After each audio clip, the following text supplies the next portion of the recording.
Hey, what's up guys, Tony here, and here's some more Battlefield 3 beta play. This is me with the M249er, and you guys probably already know this is my favorite gun from Battlefield Bad Company 2, and I'm taking quite a liking to the M249 in Battlefield 3.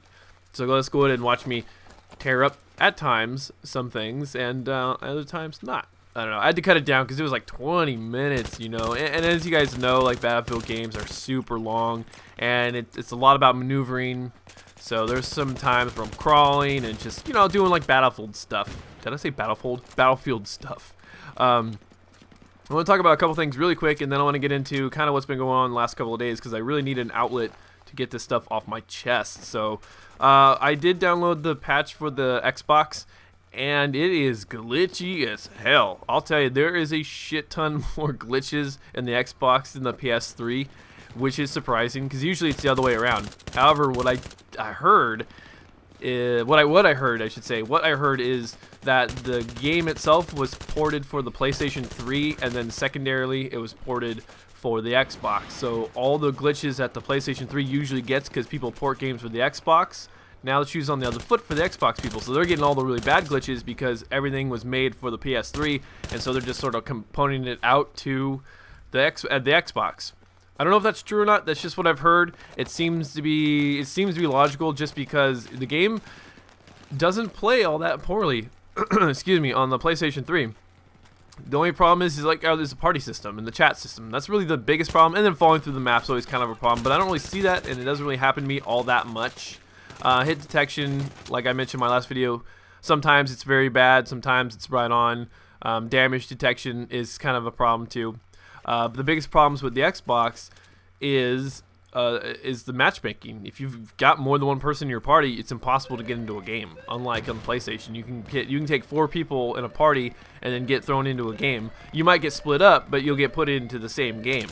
The Xbox, not so much. There was times where I tried to start a game, and it'd be like, you know, unable to find a game or whatever. So it's really weird. The saving grace for the Xbox, though, is the Xbox Live Party Chat, because if you do happen to get on the same team, you can still communicate. So PlayStation is very, very much behind the 8-ball when it comes to like communicating that way. So if the PlayStation Network had some sort of like PlayStation chat, you know, in-game, or actually would there be like a party chat system? Yeah, it would be right there with the Xbox as far as like what this game can do and all that great crap. So anyways, oh, and the last thing I kind of want to talk about was, I don't want to talk about classes because I'm not really one to break down this is the best class to use, because it's pretty much a personal thing. What I want to talk about though is the support class. I'm not really liking what they've done with the support class. I kind of wish they would have kept the medic, because now nobody runs as a medic, you know, because the medic is a part of the assault class. So if you're going to be a medic, you're going to have to, you know, when the game actually comes out at the end of the month, you're going to have to determine who's a medic on your squad. You know, you're going to have to work that out, because you're going to probably have like a support guy, an engineer, depending on the map. So it'll be 2 assault guys, a support guy, and an engineer. For the most part, that's how I think it should probably run. And one of those assault guys is just going to have to be a medic. You know, someone's going to have to play the role of the medic instead of actually picking the medic class. So that was one thing. I think I got revived twice.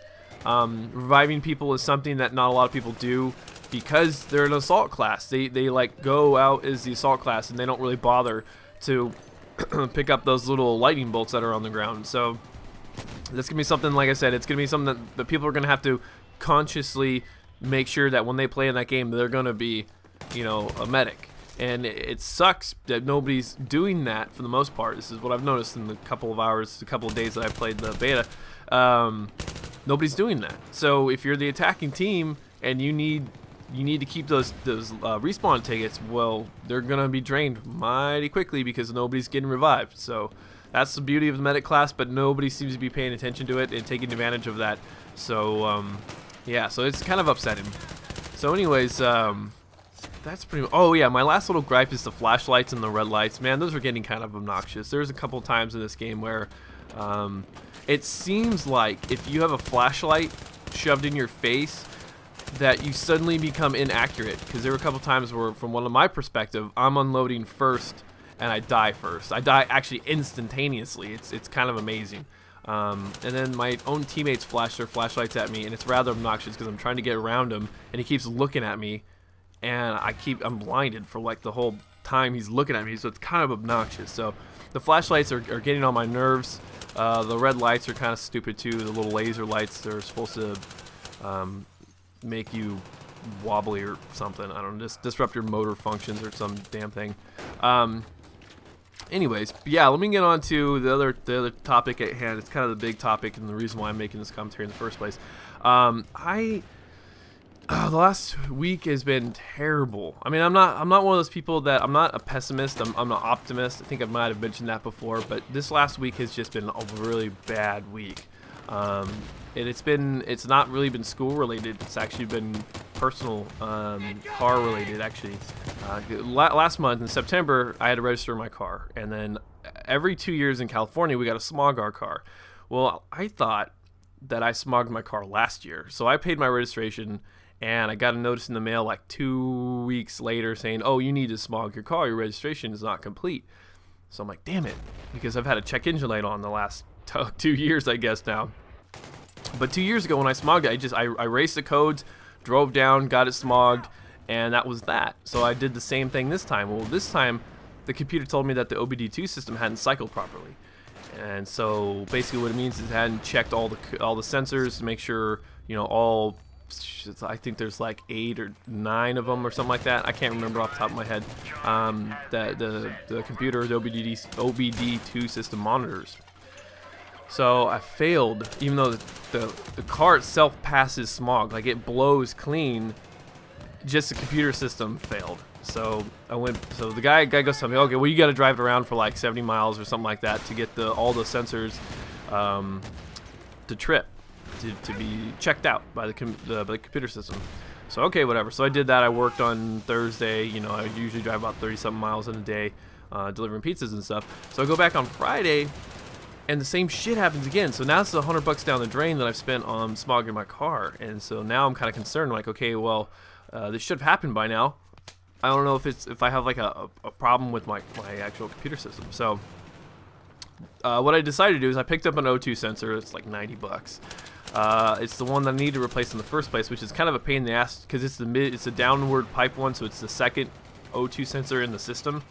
So I replaced that guy, thinking, okay, cool. Here, let me tell you, it had a code. My car had a code, P0420, which is it's a catalyst system below threshold. And basically what that means is that it's not working at 100% efficiency, at least the catalytic converter's not. But there's certain mechanical things that could be wrong with the car. It could be the oxygen sensors, or it could be the catalytic converter, or it could be like unleaded gas gets in there somehow, or leaded gas or something like that gets in there, and your timing could be off. So there's a couple of things that could be wrong with the car.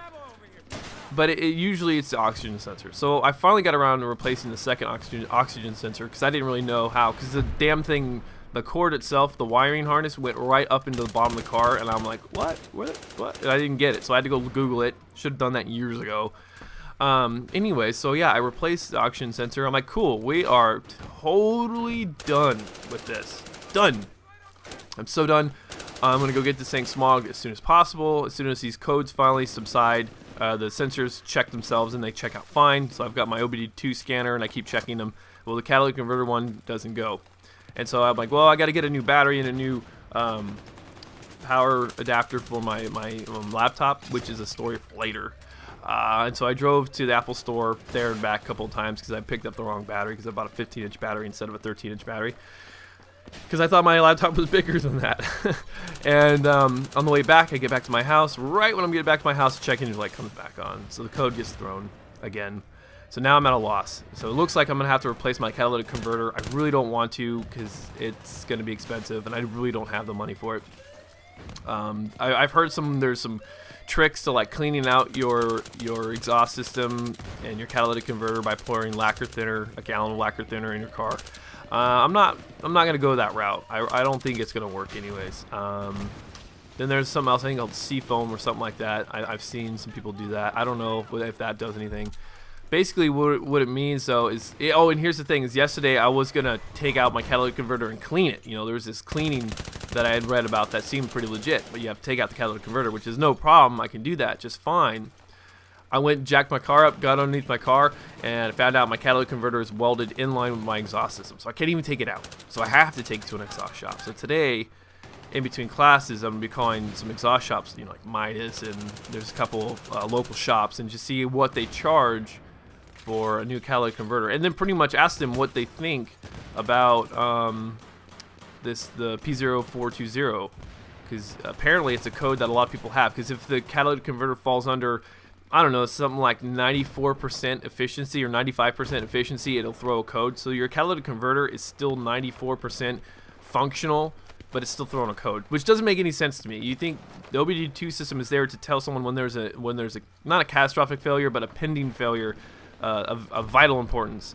And the way the system is working right now is my car is still passing smog. It's actually passing smog as far as emissions are concerned, but it's not passing the computer component side, which is really frustrating. So because now my car is unregistered, which is driving me nuts, because I need to have a registered car to drive and work and stuff like that. And so anyways, guys, that's what's been going on the last couple of weeks. On top of that, there is some kind of school stuff, and if you guys have noticed, I haven't really been online. I think I jumped online yesterday for like a half hour to play some baseball before I had to go to work. My days have been really messed up, you know, because I've been pretty much going to bed around 10:30 at night and getting up around 6 in the morning. So anyways, guys, yeah, this video is about to wrap up. So oh yeah, last thing, I uploaded a bunch of videos up to that YouTube like uploader thing schedule, and they didn't post, so I'm gonna have to re-upload them today at school. So sorry that I haven't put a video out for a couple of days, but anyways, guys, thanks for watching, thanks for subscribing, and I'll talk to you later.